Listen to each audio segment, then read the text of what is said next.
Qu'est-ce que vous aimez à Jérusalem? Naturellement, il y a cette lumière tout à fait spéciale. Je ne sais pas, une atmosphère. Il y a de belles vues. C'est pas Paris, c'est pas le même genre de beauté. Ils ont relevé le défi de l'Alia. Alia Story, c'est nous. Et aujourd'hui, nous avons la chance, le plaisir et l'honneur d'accueillir une grande dame. Elle s'appelle Françoise Coriat. Elle a fait son alia en 1967. Elle est arrivée pour être volontaire pendant la guerre des 6 jours. Françoise Coriat, bonjour et merci de nous accorder cette interview. De rien, de rien. Alors, 6 jours, pas 10 jours. 6 jours, oui, tout à fait, 1967. Alors, évidemment, vous êtes arrivée par le premier avion de volontaires. Qu'est-ce qui fait qu'un jour, quand on est étudiante, comme c'était votre cas, en histoire de l'art, on dit, on quitte tout, on quitte Paris, on s'envole pour Israël qui est en guerre? Et d'abord, beaucoup d'étudiants, juifs et non juifs, saisissaient l'agence juive d'assaut à cette époque-là parce qu'ils étaient outrés de voir que le peuple juif était de nouveau en danger. Ça, c'était insupportable pour vous? Absolument insupportable, d'autant plus que j'avais passé une année en 62 au kibbutz Merchavia, que j'ai beaucoup aimé. Et j'ai fait l'Ulpan. Et mon professeur était Yaakov Shabtai, Zichrono Livracha. Et j'étais très attachée. Vous aviez eu déjà le coup de foudre, on va dire, pour ce pays. J'avais eu le coup de foudre pour le pays, pour les gens, pour le climat, pour la lumière, pour tout. Alors, comment était l'ambiance? On essaie de se mettre un petit peu à votre place. 1967, vous débarquez au kibbutz pour être volontaire. Vous faisiez quoi et les autres volontaires faisaient quoi avec vous? Les hommes des kibbutz étaient tous à l'armée. Donc, tous les volontaires ont dû essayer de les remplacer. Il y avait de la cueillette à faire, il y avait plein de choses et plein de services à faire. J'ai travaillé à la maison des enfants, j'ai travaillé à la cuisine, j'ai fait la vaisselle, et j'ai travaillé dehors, j'ai cueilli des olives. Vous avez fait tous les travaux qu'on peut faire au kibbutz. C'était survoltant comme ambiance, c'était excitant. Pour moi, oui. Pour moi, oui. Je savais déjà l'hébreu, donc je n'étais pas perdue. Ouais, ça vous a Je aidé, savais l'hébreu j'imagine. puisque j'avais fait mon l'Ulpan quelques années auparavant. Je n'étais pas perdue et il y avait une grande euphorie. Ouais, j'imagine que ça devait être quelque chose de tout à fait exceptionnel. Alors, après ce moment, quand la guerre s'est terminée, vous avez voulu vraiment marquer de votre empreinte ce pays que vous aimez. Et vous êtes parti avec une bande de jeunes. Alors, très différents, vous allez Oui. nous les décrire. Et pour ceux qui aiment le ski, eh bien, voilà, c'est grâce à vous, ou presque, qu'on peut skier. Oui, nous avons ouvert la première station de ski à l'endroit qui s'appelle aujourd'hui Neve Ativ. Alors, on skie pas à Neve Ativ, mais disons que c'est le pied-à-terre pour aller au Hermon, quoi. C'est le pied-à-terre pour aller au Hermon.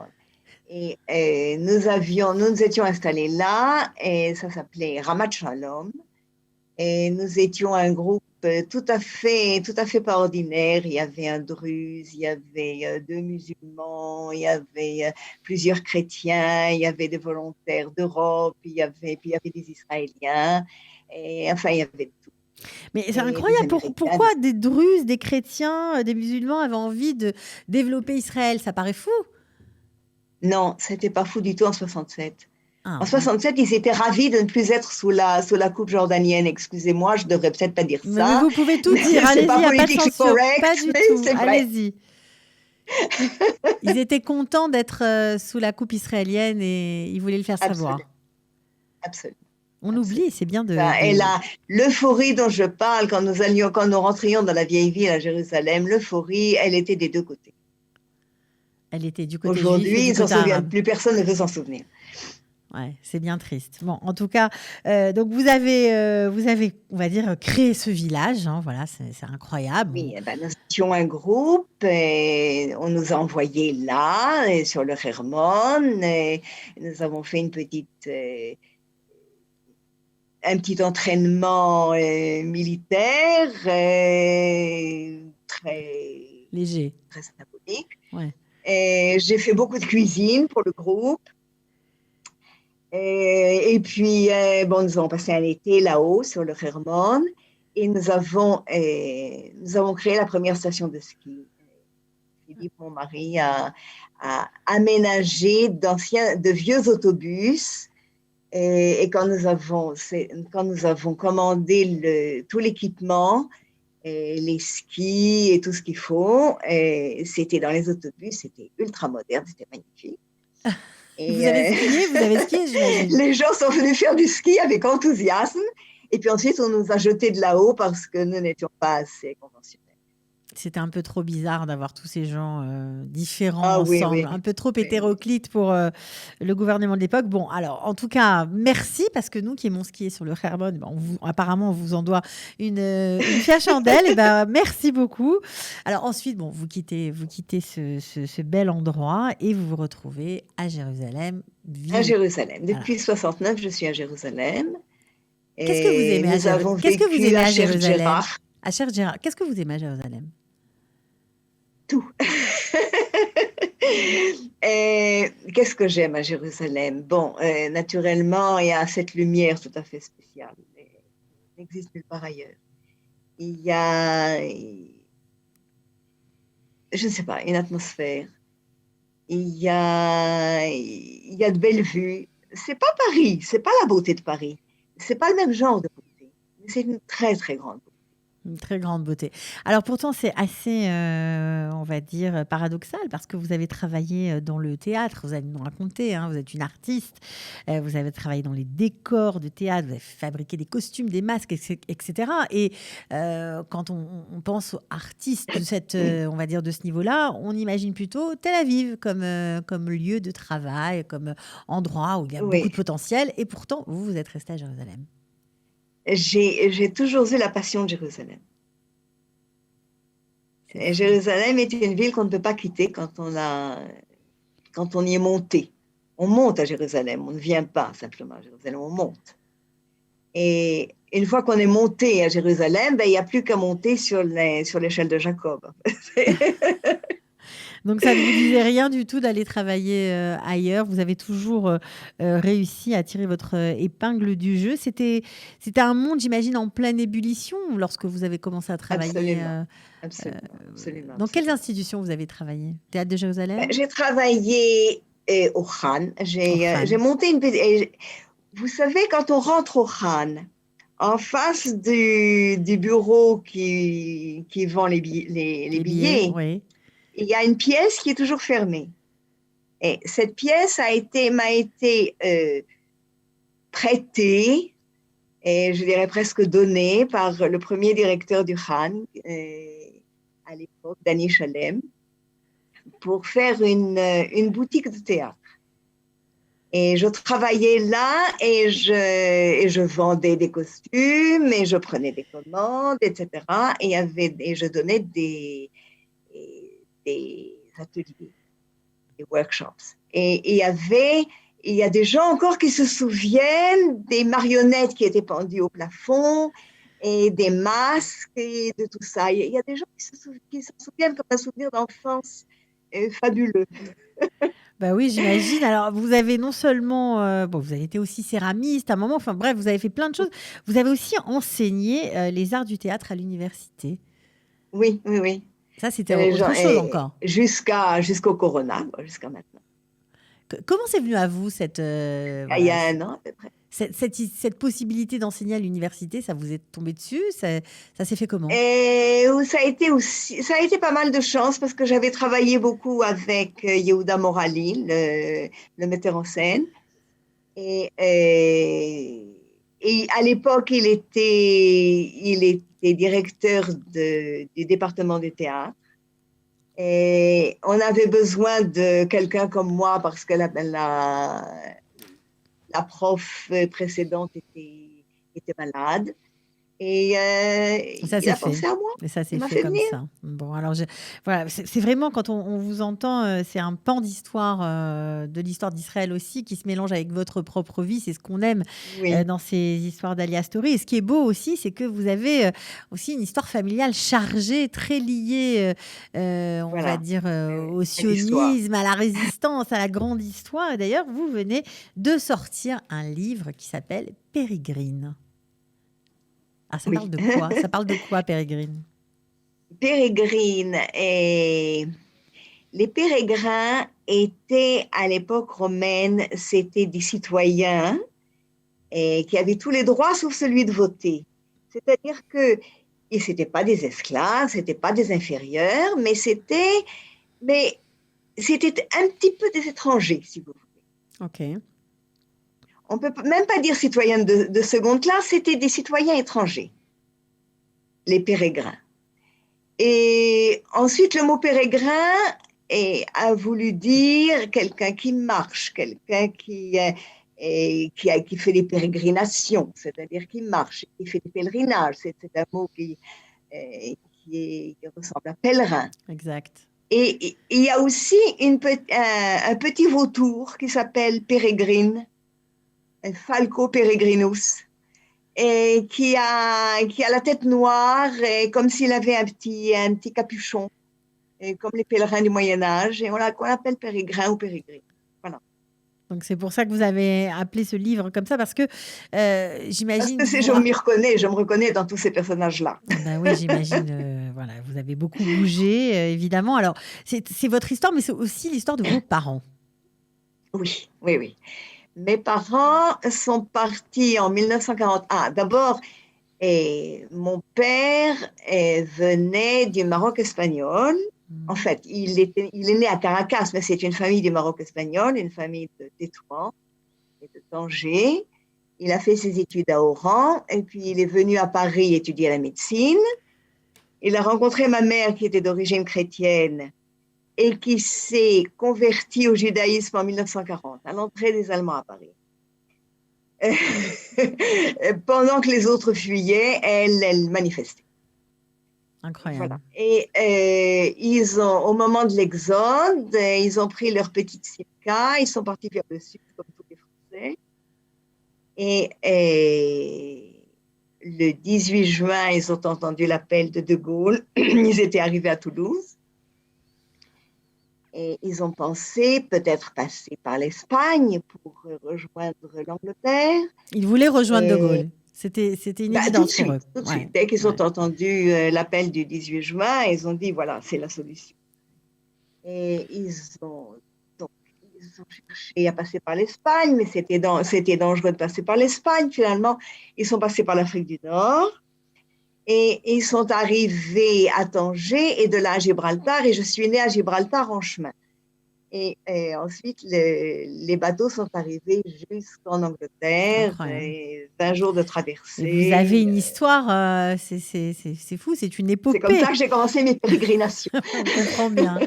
On comprend. Alors, c'est assez intéressant parce que vous avez côtoyé, bien sûr, on comprend, on imagine, parce que vos parents étaient dans la résistance. Vous avez un oncle aussi célèbre qui a beaucoup aidé.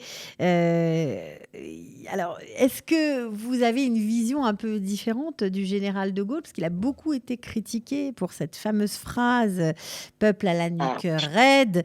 Et vos parents lui vouaient une admiration totale. Donc, Total.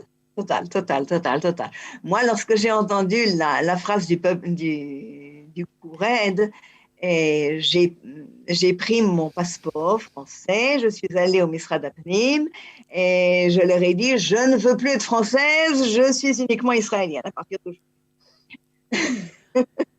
Bon, j'étais furieuse aussi. Et qui n'était pas indignée, mais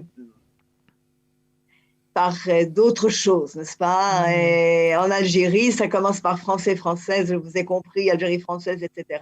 Et ça se termine il a été très critiqué par certaines de ces phrases célèbres. Bon, qu'il soit critiqué, c'est certain.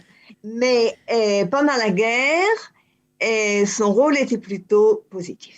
Ouais, il a été courageux. Alors, on peut dire, bien sûr, il s'est un petit peu disputé avec Churchill, il y avait des problèmes ici et des problèmes là, mais qui n'avait pas de problème. Ouais. Je crois que le rôle était en général positif, le bilan est positif de la guerre de 40.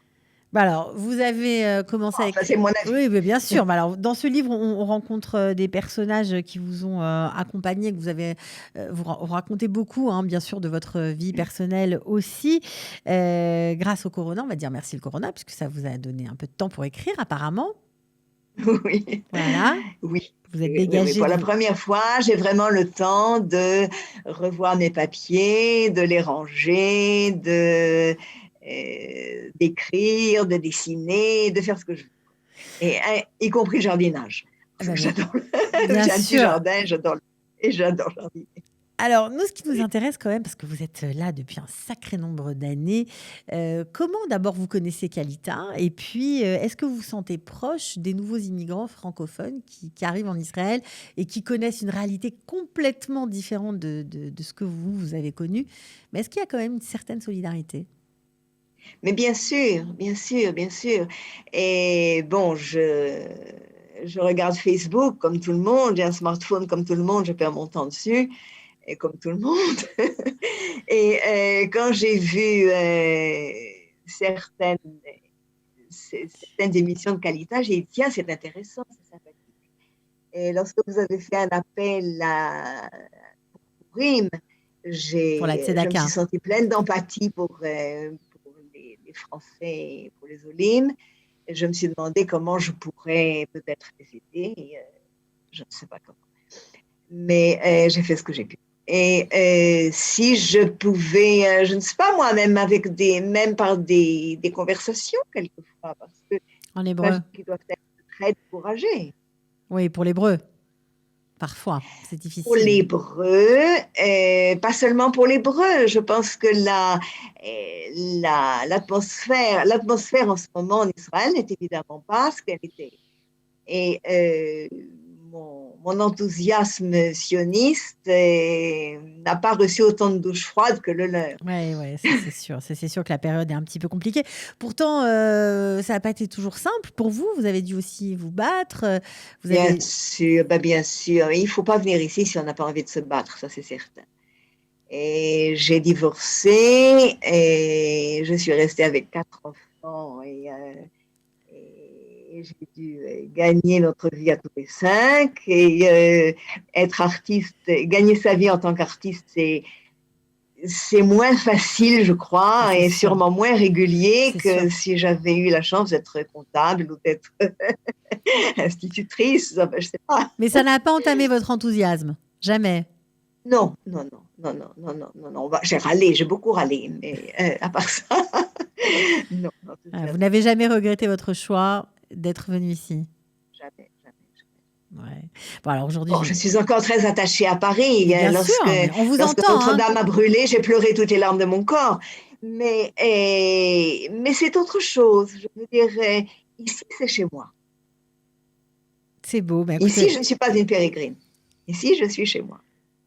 Bon, écoutez, je souhaite à tous ceux qui nous écoutent et qui viennent peut-être d'arriver, d'avoir le même sentiment que vous, de se sentir tout simplement à la maison. On était très, très contente de vous avoir parlé. Vraiment, ça faisait chaud au cœur d'entendre votre sourire dans la voix. Et j'espère qu'on va pouvoir découvrir votre livre. Est-ce qu'on peut acheter votre livre en Israël?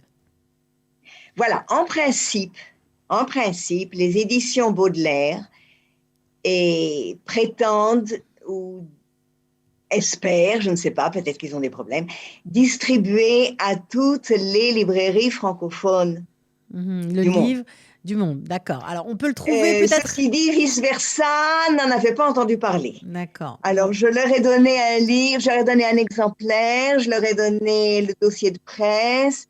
Et pour le moment, ils n'ont pas tellement le temps de s'occuper de ça parce qu'ils ont commandé d'autres livres, etc. Mais je suis persuadée qu'on doit pouvoir obtenir ce livre par eux.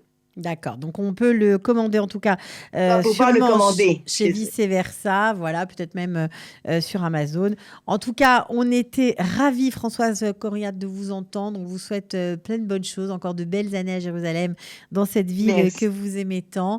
Ravis d'avoir fait votre connaissance par Zoom, mais voilà, c'est fait. On espère peut-être une prochaine fois, voilà, et continuer de profiter de la vie, voilà, de vous amuser. Merci. À bientôt. Merci à vous. À bientôt. À bientôt. Ils ont relevé le défi de l'Alia. Alia Story, c'est vous, c'est nous.